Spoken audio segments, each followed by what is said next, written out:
Ala gömlek kanlı yaka giymem gayrı tamam senin var.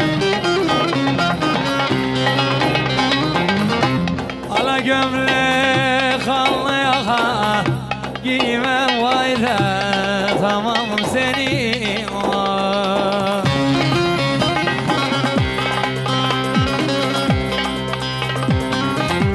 Kefene bulaşır leke, kefene bulaşır leke, tabutuma olmam seni.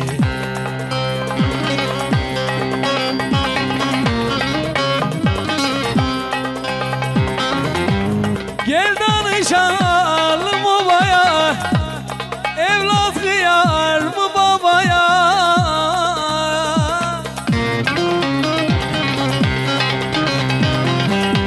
Şikayet ettim Mevla'ya, karakola demem seni.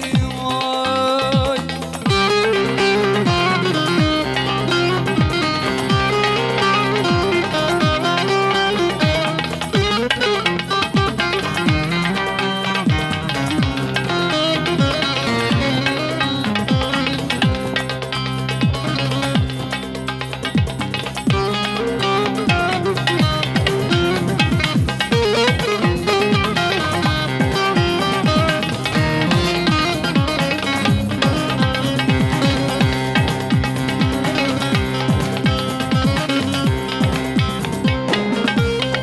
Bu da yazılmış halıma, bugünüme yarınıma.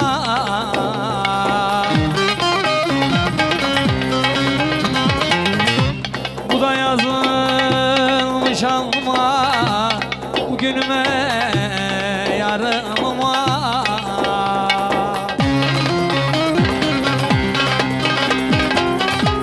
Miras kalsın torunuma, miras kalsın torunuma, telkin etsin imam seni.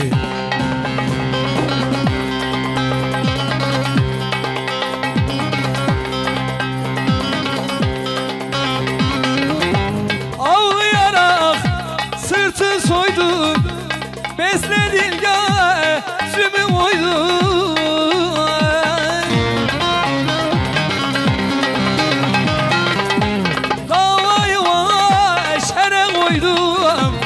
Karakola demem seni.